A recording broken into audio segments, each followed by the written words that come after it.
Hi everyone. All right, let's wait for about 5 minutes to have everyone on board the Zoom meeting.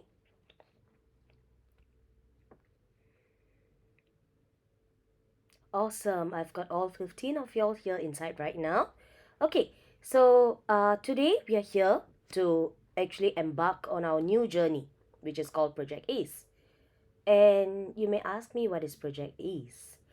All right. So Project ACE is actually to revisit and to be aware of your current evaluation practices, and whether are you confident, to be confident in using Kirkpatrick's model, and to be encouraged in making key decisions, as you guys are the managers of BVAD school. And about myself, whom am I? I'm the lead instructional designer from Training Matters. I've got about 9 years of experience, and I'm actually very highly motivated. And it's awesome meeting you guys here. And the very fact that we are all here connected tells me that we can do wonders. All right. So you guys are here to manage your fellow teachers and also find out whether their training needs has been fulfilled. So we are here to actually evaluate these training programs done in your school. Okay. And let's see why we want to take Kirkpatrick's model. So before that, this is what we're going to learn. It's going to be a quick recap of level 1 and 2 of Kirkpatrick's evaluation. What are the samples of level 1 and 2 strategies? Must we always evaluate from level 1 of Kirkpatrick's? So this is one question they'll be asking later. And there'll be evaluation plan design and followed by group presentation. Okay? So before moving on, Risha, what can I have from the audience? What are the major reasons why do we need to evaluate our training programs? All right. Um, Maybe you can tell me why? Yes, definitely. It is to find out if the program is of good quality. Good, yeah. And yes, and any other reasons besides that? Yes. If the facilitator is doing a good job, or if the program materials are of good quality. Yes. And definitely. Did the people enjoy the learning experience? All right. So you guys gave me the first reason. What is the second reason that we must do our training program? That we must evaluate our training program? Yes, it is to find out if the skills that someone has learned has it been transferred over. That is very good. Yeah. And has it been transferred onto the on-job behavior? And if this leads to organizational and program results. So what else? And if they do not transfer, so what happens next, right? Good, correct. And that is also to find out whether are they creating any value, like did the learning create any value in the work that they do. Yeah. Okay, so now you guys have told me the second reason. Anyone can think even deeper and find out the third reason. Why do we need to evaluate the program evaluation? Why do we need to have program evaluation? Yes, correct. It is to find out if the training programs has actually contributed to the organizational's value. And we have to show our stakeholders that what we have done has got has contributed to the measurable value. Correct. So when you plan, you actually think about the entire program, including what happens before, during, and after the training. All right. So now let's have a quick recap of the Patrick's level 1 and 2. I'm going to play this video. Before that, let me check if y'all can hear the sound. Yes, can.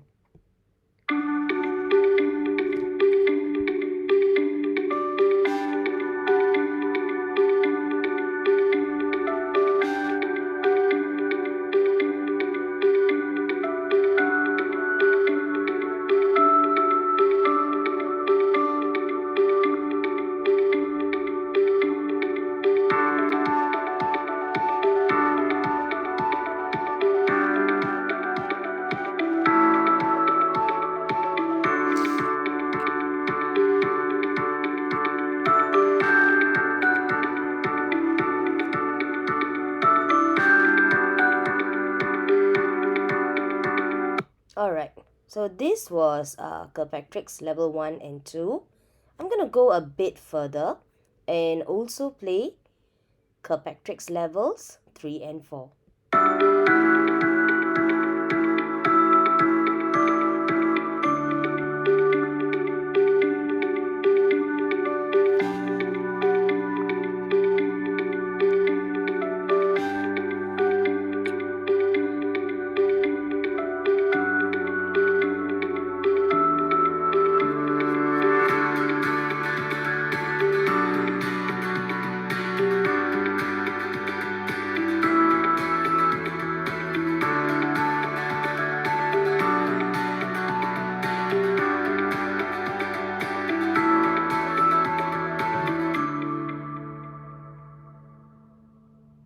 All right. Okay. So maybe can someone tell me what anything that you have caught your attention? Anything that you might want to share? Okay. How about perhaps I choose Nina? Perhaps Nina could share? It can be on anything. It can be on any of the two levels that you have learnt before. Anything that really caught your mind. Ah, yes, definitely. So this is something that we have always been wanting to talk about. While I had mentioned strategies in the units that you have learnt, but I did not really provide you all the exact way of how the survey should look like or how the interview questions should look like, right? So how are these strategies then? Do not worry. Let's get back. We will get to there. All right. Okay. So let's look at level one guide. The participants' satisfaction. Were the participants pleased with the program? So, did they learn anything? Whether what is the likelihood of them applying the content? Is the course effective? And what is the effectiveness of the design of the course? All right. So this is mostly about them. So you can also ask them, in a word, how would you describe this workshop? All right. Actually, the main point here is to actually get feedback to gather their sentiments. Yeah. So instead of always giving them uh, uh, a list of quiz or survey to do, a smile checklist to do, you can just ask them in a word, how would you describe this workshop? They will gladly fill up that word. You can even use a Mentimeter for that. All right.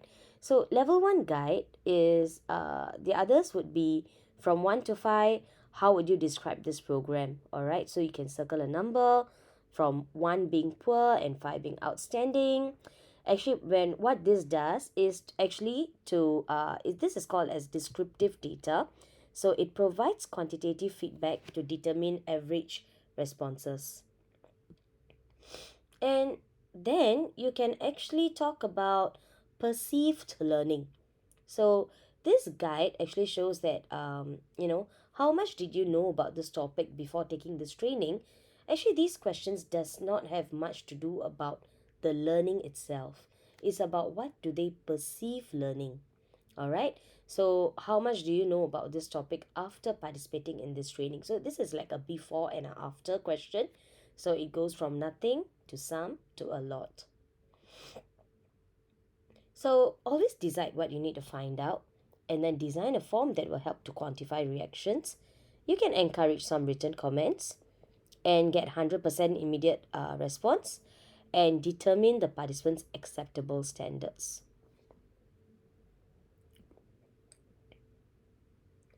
Okay, before we move on to level 2 guide, are there any queries about level 1? Basically, it's to find out if the participants are happy or not. Whether are they what is their reaction? All right. So, do they feel that they're learning something? Do they feel appreciated? Correct. Okay. So, let's look at level 2 guide. So, for level 2, we need the specific learning objectives has to be evaluated. The learning measures should be objective and quantifiable. Okay.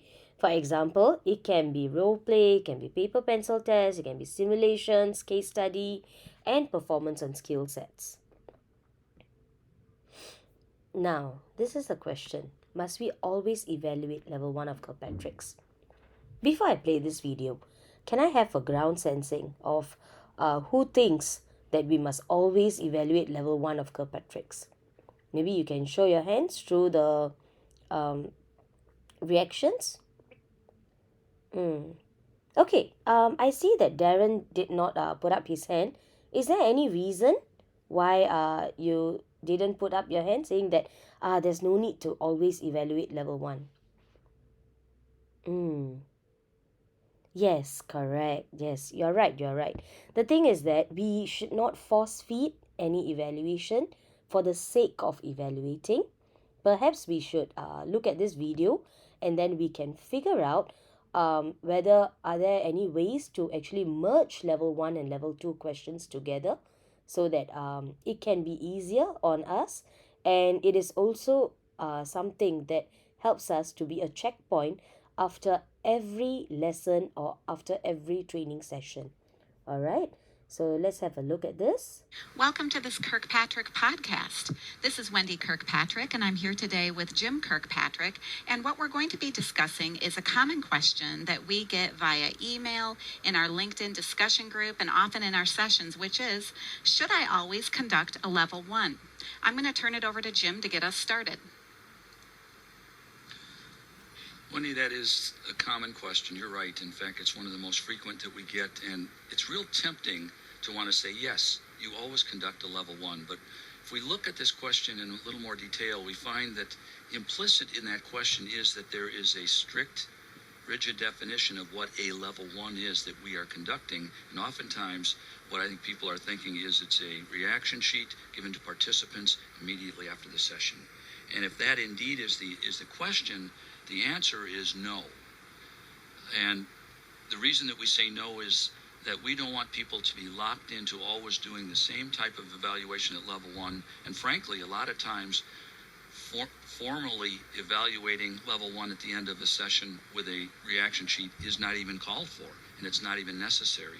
So what we want the listeners to consider here is that there is a broader definition of what conducting a level 1 is, and that can include things beyond just giving somebody a reaction sheet at the end. One of the concepts we talk a lot about is formative evaluation, where you have your fingers on the pulse of what's going on in a session. And those fingers on the pulse can be both in an instructor-led and an e-learning module.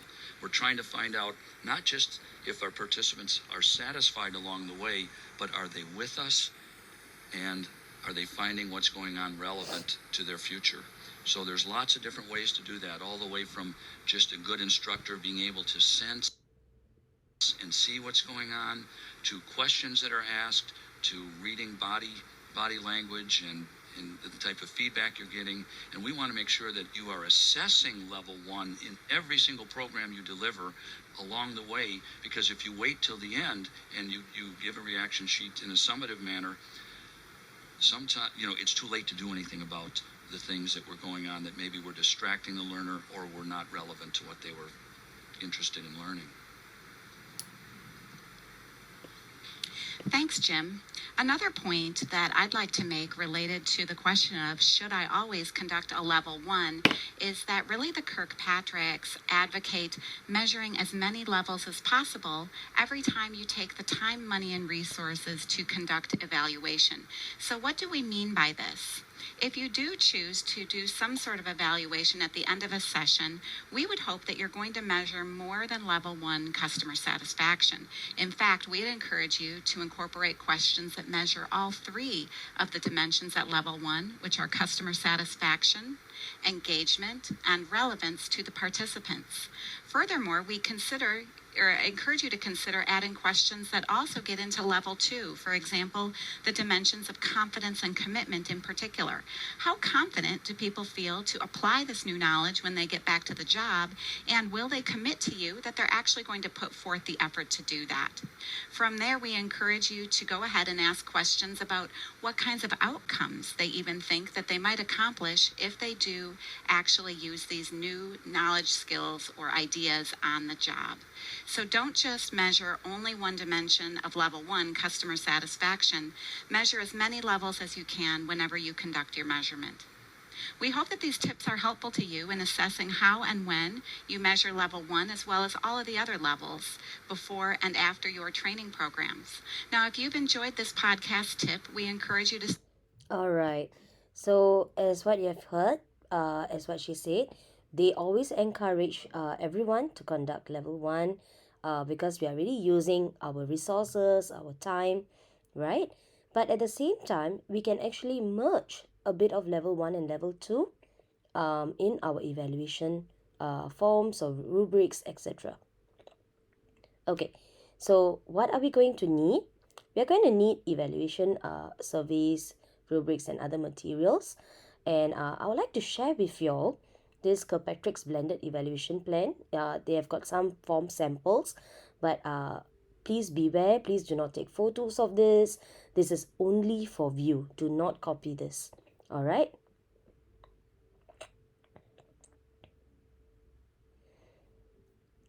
So this is actually created by Kirkpatrick's partners. Okay, so here you can see they have got the participant survey from strongly disagree to strongly agree. So it says that the class environment helped me to learn. I was engaged with what was going on in the program. The activities aided in my learning. I was given adequate opportunity to practice what I was learning, and so on. And finally, I would recommend this program to my co-workers. So here, it's not your usual 1 to 5. They have got from 0 to 10. And then for them to write their comments. Will you be able to apply on your job? What assistance or resources do you need? And how confident are you? And how committed are you? What outcomes are you hoping to achieve? And what other feedback would you like to share? So for this kind of participant survey, you can also digitize it. You can create it on Google. And as for delayed post-training survey, you can actually, even though some of y'all might have thought that, oh, I actually did a course very long time back. But how do I get the participants to actually do a survey for that? Well, this is the delayed post-training survey. So you can have the course itself, and then this is something that where you can write strongly disagree, agree, and that's also not applicable because you know people might have forgotten about the course, or they might have not attended it back then. All right. So practical application is also I'm successfully applying what I learned in the course. Whether after the course did they get any help from their co-workers, whether is there any formal or informal recognition for my efforts. Now this is the type of survey form you can use to measure their behavior, right? So what is their own efforts and discipline to what they have learned, and referring back to the course materials and so on. So if they have answered actually disagree or strongly disagree to question 4, what are the main reasons? Whether is it too difficult to apply, whether they don't remember what they learned, or what they learned is not really useful for my job. So this actually really helps to note the participants' behavior. Okay, so when I mention participants' behavior, you might be wondering what is why is it different from learning. All right, so learning is when they learn the content immediately and they understand it, and in order to actually test whether they understand it, you can do a post test. But behavior is when you actually transfer the skills to your workplace, and you kind of identify whether what you learned is useful for your job. So this is something that you'll be learning in your next module for next week. And when you learn these units, you'll be learning about behavior, and you'll also be learning about results. So that will happen in the next 2 consecutive weeks, and then followed by your holidays. All right.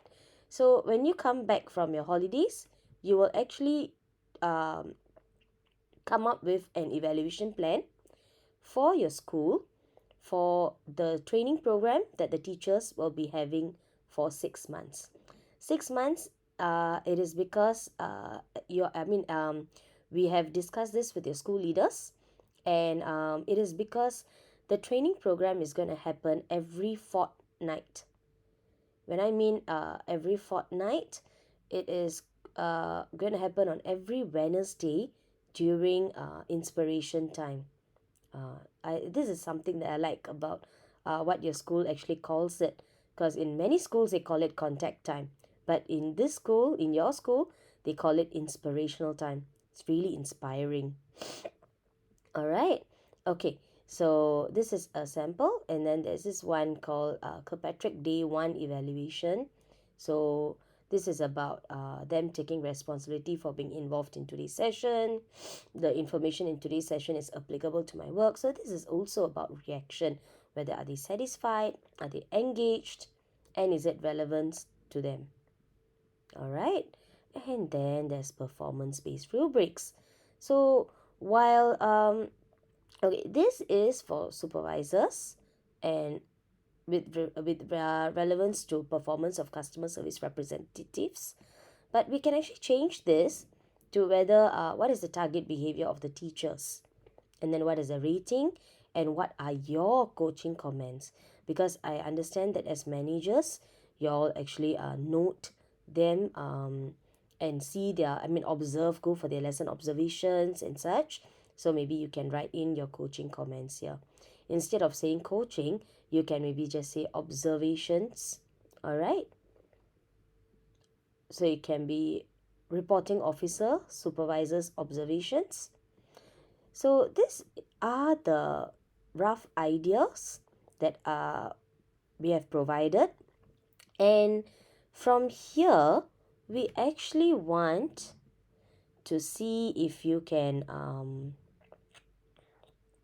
just a moment, to see if you can create an evaluation plan. All right. So before I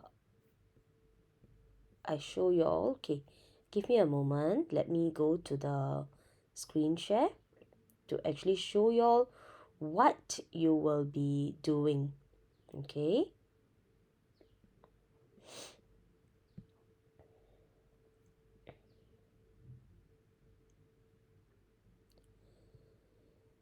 So I'll be breaking y'all up into 5 breakup rooms, and if y'all can see here, there is actually evaluation timeline 1, 2, 3, 4, and 5. So we'll be actually sharing this with you. You see this shared generally? Yeah. So I've actually shared these presentations with you, infographics, and I'm going to show you a sample. So what I will need you all to do is that in your 5 breakup groups, each group will have three participants. All right. So imagine that this is the evaluation plan timeline that you want to do for next year. Okay.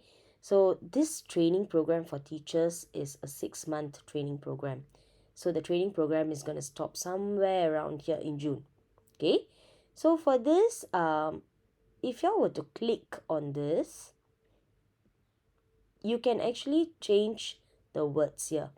So that's why I said write your text here. You can choose to change. For some of them you can choose to keep, some of them you can choose to delete. It's entirely up to you. And then if you were to click on each dot, these markers will appear, and look at this interactivity marker. When you click on that, it will bring you to a tooltip. Which level of evaluation will you start with and why? So maybe you might want to indicate there what is the evaluation you might want to start with, and maybe we want to see some formats of surveys or any documents or any questions that you have in mind to actually give to your teachers, that you want to ask your teachers. All right. So and when you click, and if you see all these words, you can actually delete them, and you can create your own evaluation plan.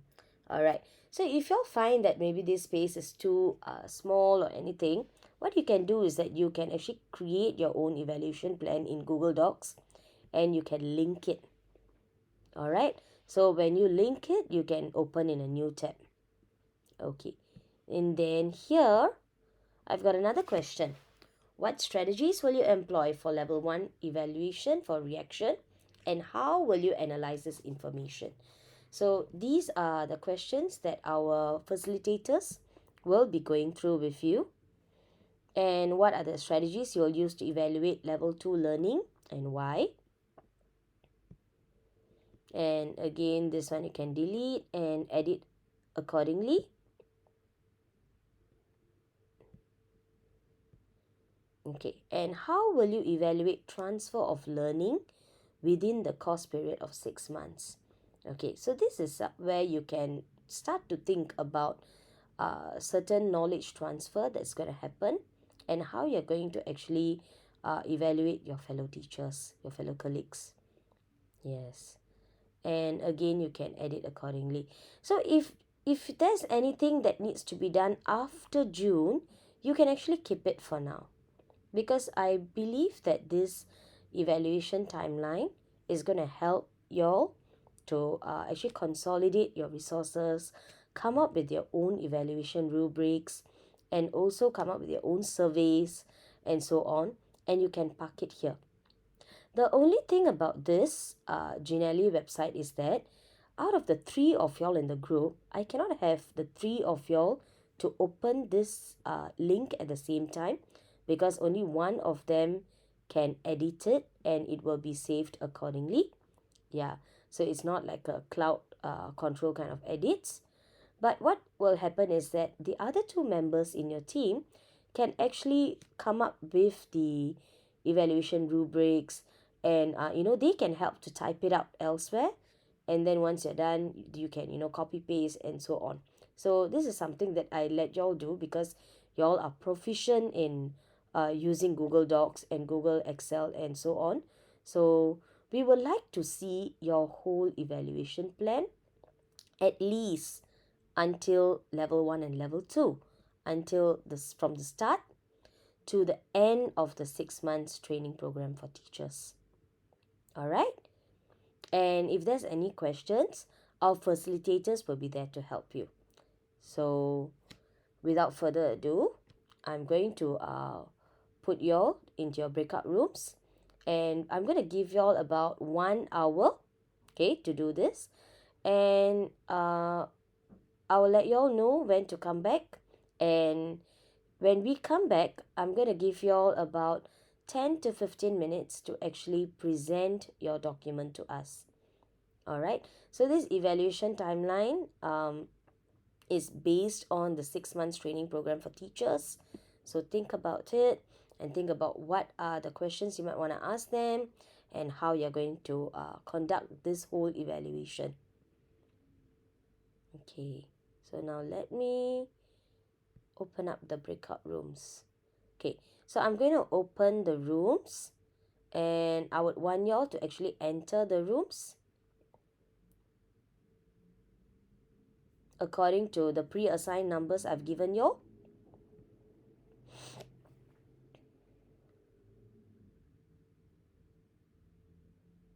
Okay, so it is at this juncture that the facilitators also enter the 5 rooms together with the participants. And then once they're done doing their design plan and everything, they also have access to all these materials, and especially the evaluation plan uh, templates by Kirkpatrick's partners. And then they will use that as a guide to create their own evaluation plan templates and surveys and so on. Okay, so once this is all done, I will close all the rooms, and then I'll get them back onto the main board. Hi everyone. All right, great. It's so great to see you all back here. Okay, so now I'm going to stop sharing screen. Okay, and we are going to get the first group to actually present. Could someone come and could the presenter come and present your evaluation plan to us? Okay, so one by one, the groups will come and present the evaluation plan. And once that is all done, I will share screen again.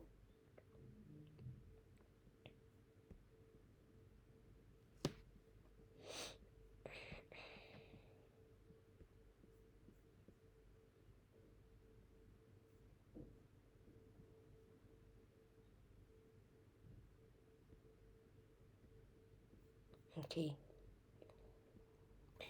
And then, all right. So that was a great workshop. That was a great presentation. Okay, from all of the teams. Fabulous job. So if there's anything further, it would be best to actually watch the next two units, behavior and results, before that.